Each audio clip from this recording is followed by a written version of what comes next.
ప్రేమకి I love you చెప్పిన ధీరజ్ సాగర్ దగ్గర 25 లక్షలు తీసుకొని మోసం చేసిన ఏజెంట్ నిజం తెలుసుకొని షాక్ అయిన నర్మద. అసలు ఇదంతా ఎలా జరగబోతుందనేది ఈ వీడియోలో తెలుసుకుందాం. వ్యాలంటైన్స్ డే సందర్భంగా ధీరజ్ అయితే ప్రేమని తీసుకొని బయటికి వస్తాడు. వచ్చిన తర్వాత తనని ఒక రెస్టారెంట్కి తీసుకువస్తాడు. అప్పుడే అది చూసి ప్రేమ అయితే ఏంటి స్పెషల్ ఇక్కడికి తీసుకొచ్చావని అడుగుతూ ఉంటుంది. అక్కడ ఎవ్వరు కూడా ఉండరు. చుట్టూ బెలూన్స్ అయితే కట్టి డెకరేషన్ చేసి ఉంటుంది. అప్పుడు ధీరజ్ అయితే టేబుల్ మీద ఉన్న ఒక ఫ్లవర్ని తీసుకొని ప్రేమకి ఐ లవ్ యూ చెప్తాడు. ప్రేమకి ఐ లవ్ యూ చెప్పడంతో ప్రేమ అయితే చాలా ఆనందపడుతుంది. ఇంకా ఫ్లవర్ తీసుకొని ప్రేమ ధీరజ్ నుదుటి మీద ముద్దు పెట్టి ఐ లవ్ యూ ధీరజ్ అని తన మనసులో ఉన్న మాటని కూడా చెప్పేస్తుంది. దాంతో ధీరజ్ ప్రేమ తన ప్రేమని ఒప్పుకోవడంతో ప్రేమని పైకెత్తి గిరగిరా తిప్పుతాడు. ఇన్ని రోజులు నాలో దాచుకున్న ప్రేమని ఈరోజే బయట పెట్టాలని ఇన్ని రోజులు వెయిట్ చేశాను ప్రేమ, ఐ లవ్ యూ ప్రేమ అని ధీరజ్ అయితే అంటాడు. అసలు నీ మనసులో నా మీద ప్రేమ ఉందో లేదో నాకు తెలియదు, కానీ నువ్వంటే నాకు ప్రాణం అని అంటాడు. అప్పుడే ప్రేమ అయితే ధీరజ్ని కౌగిలించుకొని నీ మనసులో ఉన్న ఈ మాట కోసమే నేను ఎదురు చూస్తున్నాను ధీరజ్, నువ్వంటే నాకు ప్రాణం, నాకు కూడా నువ్వంటే చాలా ఇష్టం, కానీ నా ప్రేమని బయట పెట్టాలంటే నా మీద నీకు ప్రేమ ఉందో లేదో నేను తెలుసుకోవాలని అనుకున్నాను. చాలాసార్లు ప్రయత్నించాను. ఏదో ఒక సందర్భంలో మన మధ్య గొడవ జరుగుతూ ఉండేది. మన కుటుంబం గొడవలు ఇవన్నీ కూడా మనసులో పెట్టుకొని నీకు చెప్పలేకపోయేదాన్ని అని అంటూ ఉంటుంది ప్రేమ. ఆ రోజు నేను పెద్దవాళ్ళందరి ముందు నీ భుజం మీద చెయ్యి వేసి నిన్ను అందరూ కూడా అపార్థం చేసుకుంటే చెప్పాను కదా, చిన్నప్పుడే మేమిద్దరం ప్రేమించుకున్నామని, మా ప్రేమ గొడవలతోనే మొదలైందని, నేను ప్రేమని పెళ్లి చేసుకోవాలని అలా పెళ్లి చేసుకున్నానని చెప్పాను కదా. అది నేను అల్లిన కథ కాదు ప్రేమ, నిజం. నువ్వు ప్రేమించావో లేదో నాకు తెలియదు, కానీ నేను మాత్రం చిన్నప్పటి నుంచి నిన్ను ప్రేమిస్తూనే ఉన్నాను. ప్రతిసారి నీతో గొడవ పడితే అది నాకు మాట్లాడినట్టే ఉండేది. అందుకని పనిగట్టుకొని నీతో గొడవ పడేవాడిని. ప్రతిరోజు కూడా నీతో మాట్లాడినట్టు నాకు అనిపించేది. ఆ గొడవతోనైనా సరే నువ్వు నాతో మాట్లాడుతున్నావు కదా అని చెప్పి నేను అనుకునేవాడిని. తర్వాత నీకు పెళ్ళి కుదిరిందన్నాక నాకు చాలా బాధ కలిగింది, కానీ ఈ పెళ్ళిని నేను ఆపలేను.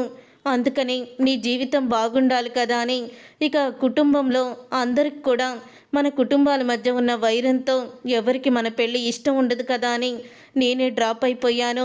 నువ్వు పెళ్ళికి సిద్ధమయ్యావంటే నీ మనసులో నేను లేనని అని నాకు అర్థమైపోయి నేను నీ జోలికి రాలేదు, నా మనసులో ఉన్న మాటని చెప్పలేదు. కానీ అనుకోని విధంగా నేను నీ మెడలో తాళి కట్టాల్సి వచ్చింది అని అన్నీ కూడా నిజాలు చెప్తాడు. దాంతో ప్రేమ అయితే చాలా ఆనందపడుతూ ఉంటుంది. నా మీద ఇంత ప్రేమని దాచుకొని నువ్వు ఇన్ని రోజులు కూడా నా ముందు నటించావా, నిన్ను పెళ్లి చేసుకోవడం నా బాధ్యత అంటూ ఏవేవో మాట్లాడావు కదరా, మరి ఇంత ప్రేమని దాచుకొని ఎప్పుడు ఎందుకురా చెప్పలేదు అని అంటూ ఉంటే, మరి నువ్వు చెప్పావేంటి, నువ్వు కూడా నా మీద అంత ప్రేమనే కదా దాచుకున్నావు అని అంటూ ధీరజ్ అయితే చెప్తాడు. ఈరోజు నేను జీవితంలోనూ మర్చిపోలేని రోజు, నా ప్రేమ నాకు దగ్గరైన రోజు అని ఇద్దరు కూడా ఒకరినొకరు ఐ లవ్ యూ చెప్పుకుంటూ కౌగిలించుకుంటారు. అలా ధీరజ్ ప్రేమ ఇన్ని రోజులకి వాళ్ళ మనసులో ఉన్న ప్రేమని బయటపెట్టి వ్యాలంటైన్స్ డే రోజు ఒక్కటవుతారు. ఇదంతా ఇలా జరుగుతూ ఉండగానే సాగర్ అయితే జాయిన్ అవుదామని జాబ్కి అయితే వెళ్తాడు. వెళ్ళిన తర్వాత అప్పుడు జాయినింగ్ లెటర్ చూసి అక్కడే ఉన్న వ్యక్తి అయితే, ఏంటయ్యా ఈ లెటర్ చూస్తే నీకు జాబ్ ఇచ్చేస్తారా ఏంటి, ఇక్కడ జాబు ఖాళీగా లేదు, తర్వాత రా అని అంటూ ఉంటాడు. అదేంటి సార్, ఏజెంట్ ద్వారా నేను జాబ్ సంపాదించాను, జాబు లేదంటారేంటి అని అనగానే, ఏజెంటా, ఏ ఏజెంటు కూడా మాకు ఇన్ఫర్మేషన్ ఇవ్వలేదు, అయినా ఈ జాబ్కి ఇంకొకళ్ళు జాయిన్ అయిపోయారు, ఇంటర్వ్యూ ద్వారానే వాళ్ళు జాయిన్ అయ్యారు, అయినా ఇంటర్వ్యూకి వచ్చి నీలో ఉన్న టాలెంట్ని గుర్తించి జాబ్ ఇస్తారు తప్ప ఇలాగా మధ్యలో ఎవరినో పెట్టుకొని జాబులు ఇవ్వరు అని అంటూ ఉంటాడు అతను. లేదు సార్, నా దగ్గర ఒక ఏజెంట్ వచ్చి 25 లక్షలు తీసుకున్నాడు అని అనగానే, ఏవయ్యా చదువుకున్న వాళ్ళ ఉన్నావో, ఎటువంటి పత్రాలు లేకుండా సంతకాలు లేకుండా నోటి మాటతో అతనికి డబ్బులు ఎలా ఇచ్చావయ్యా నువ్వు, అతను నీకేమన్నా తెలుసా అని అంటూ ఉంటే, లేదు సార్ తెలీదు, మరి ఎవరు నిన్ను అతన్ని పరిచయం చేసింది? వెళ్ళి వాళ్ళని అడుగు. ఇది ఫేక్ జాయిన్ లెటర్ తప్ప నిజమైంది కాదు అని అంటూ వాళ్ళైతే షాక్ ఇస్తారు సాగర్కి. ఇక వాళ్ళు అలా షాక్ ఇవ్వడంతో అప్పుడు ఇక సాగర్ అయితే ఇక ఏమి మాట్లాడలేకపోతాడు. అప్పుడే ఇంకా తన మామగారిని అడిగి తెలుసుకోవాలని, చాలా రోజుల నుంచి ఆ ఏజెంట్ తెలుసు అన్నాడు కదా, అతన్ని అడిగి తెలుసుకుందామని నర్మద తండ్రి దగ్గరికి అయితే వెళ్తాడు. అప్పుడే ఇక నర్మద తండ్రి అయితే, ఏంటి సాగర్, జాబ్లో జాయిన్ అయ్యావా, ఎలా ఉంది జాబు అని అడుగుతూ ఉంటే, ఆ ఏజెంట్ ఎక్కడా అని అడుగుతూ ఉంటాడు. ఏమైంది సాగర్ అని అంటూ ఉంటాడు. నర్మద తండ్రి, ఏమవడమేంటి మావయ్య, వాడు 25 లక్షలు తీసుకొని ఇదిగో ఫేక్ది లెటర్ ఇచ్చి జాయిన్ లెటర్ అని చెప్పి నన్ను జాబులో జాయిన్ అవ్వమన్నాడు. తీరా నేను ఆఫీస్కి వెళ్తే ఇది ఫేక్ అని, ఆల్రెడీ ఈ జాబ్కి వేరే అతను ఇంటర్వ్యూలో పాస్ అయ్యి వచ్చాడని వాళ్ళు చెప్తున్నారు.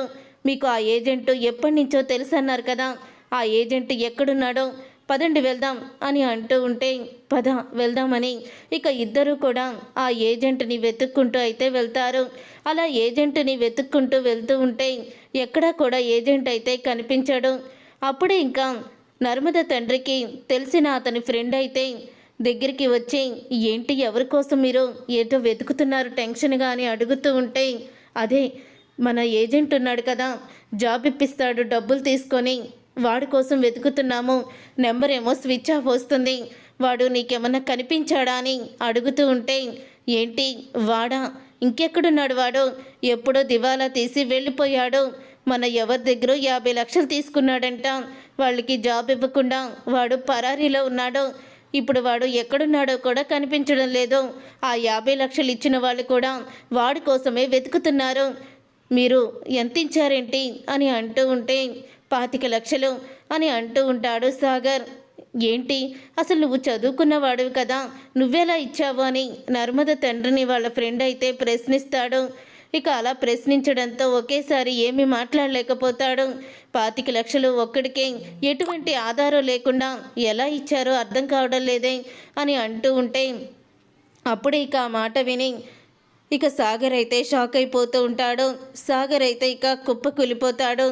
అప్పుడు ఇక నర్మద తండ్రి అయితే, ఇలా జరుగుతుందని అస్సలు అనుకోలేదు సాగర్ అని అంటూ ఉంటాడు.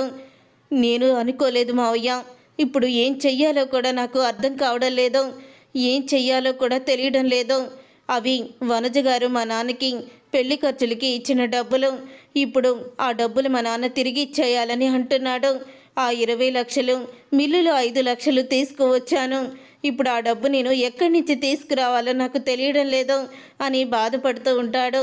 తర్వాత ఇక ఒక చోట కూర్చొని సాగర్ అయితే ఇంటికి వెళ్ళాలా వద్దా అని ఆలోచిస్తూ ఉంటాడు. ఈలోగా ఆఫీస్ నుంచి వస్తున్న నర్మద ఆటోలో నుంచి సాగర్ని అయితే చూస్తుంది. ఇక సాగర్ని చూసి, ఇదేంటి సాగర్ ఇక్కడున్నాడు అని అనుకుంటూ ఇక ఆటోని వెళ్ళిపోమని సాగర్ దగ్గరికైతే వస్తుంది.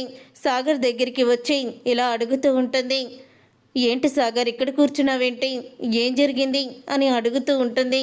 నర్మద, ఏం లేదు నర్మద, ఏం లేదు అని అంటూ ఉంటాడు. సాగర్ అయితే, అవును జాబులో జాయిన్ అయ్యావా, ఎలా ఉంది ఆఫీసు అని అడుగుతూ ఉంటే, ఆఫీసేగా, చాలా బాగుంది, చాలా బాగుంది అని అంటూ ఉంటాడు. సాగర్ అయితే, ఏంటి సాగర్ ఎందుకు అలా ఉన్నావు, ఎందుకు తడబడుతున్నావు, ఏంటి ఇలా డల్గా కూర్చొని ఉన్నావు, అయినా టైం ఎంత అయింది, అప్పుడే ఆఫీస్ నుంచి వచ్చేసావు, కనీసం నువ్వు ఇంటికి కూడా వెళ్లకుండా ఇక్కడ కూర్చొని ఏం చేస్తున్నావు అని లంచ్ బాక్స్ ఓపెన్ చేస్తుంది. ఇక భోజనం అయితే చేసి ఉండడం. అప్పుడే అది చూసి, నువ్వు భోజనం ఎందుకు చేయలేదు, పొద్దున నువ్వు అంత హుషారుగా వెళ్ళావు కదా, మరి ఇప్పుడు ఆ హుషారంతా ఏమైంది నీకు అని అడుగుతూ ఉంటుంది నర్మద. అప్పుడే ఇక సాగర్ అయితే ఏమీ మాట్లాడడం. సాగర్ మాట్లాడకపోయేసరికి ఒక్కసారే షాక్ అయిపోతూ నర్మద అయితే సాగర్ చేతిని తన తల మీద వేయించుకొని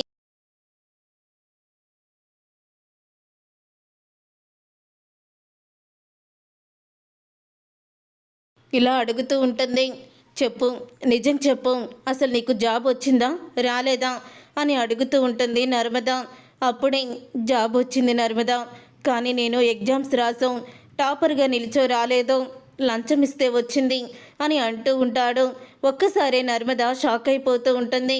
ఏంటి సాగర్ నువ్వు చెప్పేది?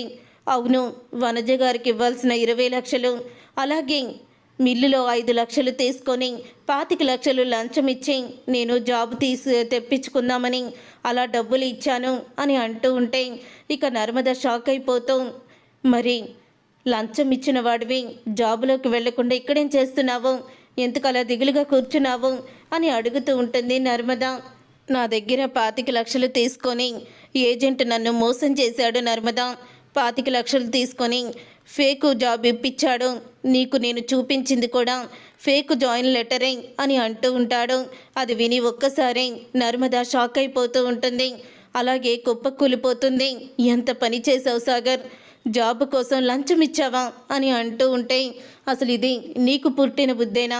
ఆ ఏజెంట్ని నీకు ఎవరు పరిచయం చేశారో అని అడుగుతూ ఉంటే అప్పుడే ఎవరూ కాదు నర్మద, మీ నాన్నగారే ఆ ఏజెంట్ని నాకు పరిచయం చేశారు.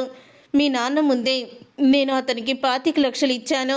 ఆ ఇచ్చేటప్పుడు కూడా ఈ జాబ్ ఇచ్చేవాళ్ళు కదా ఇవ్వాల్సింది, మరి ఇతనికి ఎందుకు అని కూడా నేను అడిగితే ఇతను నాకు చాలా సంవత్సరాల నుంచి తెలుసు, ఎంతోమందికి జాబులు ఇప్పించాడు అని నాకు చెప్పాడు. కానీ అది జరగలేదు. మీ నాన్నగారు మాట విని 25 లక్షలు ఏజెంట్కి ఇచ్చేశాను అంటూ ఉంటాడు. సాగర్ అయితే అది విని నర్మద షాక్ అయిపోతూ ఉంటుంది. ఎందుకు నాకు చెప్పకుండా ఇలా చేశావు నువ్వు? ఇప్పుడు మావయ్య గారు 20 లక్షలు, మిల్లులో 5 లక్షల గురించి అడిగితే ఏం చెప్తావు నువ్వు? ఎందుకు ఇలా చేసావు సాగర్, ఎందుకు ఇలా చేసావు అని చాలా బాధపడుతూ ఏడుస్తూ ఉంటుంది. అప్పుడే ఇక అలా ఏడుస్తూ ఉంటే ఇంతలో నర్మద తండ్రి అక్కడికి వస్తాడు. అమ్మ నర్మద అని అనగానే, మీరు నాతో మాట్లాడకండి, ఎందుకు నా భర్త చేత ఇలా చేయించారు అని కోపంతో రగిలిపోతూ ఉంటుంది నర్మద. ఇప్పుడు ఈ విషయం మావయ్య గారు తెలిస్తే తట్టుకోగలరా? ఎందుకు నాన్న ఇలాంటి పని చేయించారు అని చాలా బాధపడుతూ ఉంటుంది. చూసారుగా ఫ్రెండ్స్, మరి రాబోయే కథలో ఈ డబ్బుల విషయం రామరాజు తెలుసుకుంటే ఏం జరుగుతుంది? సాగర్ నర్మద ఇంట్లో నుంచి వెళ్ళిపోతారా అనేది రాబోయే కథలో తెలుసుకుందాం. ఈ వీడియో మీకు నచ్చితే తప్పకుండా లైక్ చేసి ఛానల్ని సబ్స్క్రైబ్ చేసుకొని పక్కనే ఉన్న గంట సింబల్పై ఆల్ని క్లిక్ చేయండి. అప్పుడే మేము పెట్టే ప్రతి వీడియో మీరు మిస్ కాకుండా చూసేవచ్చు.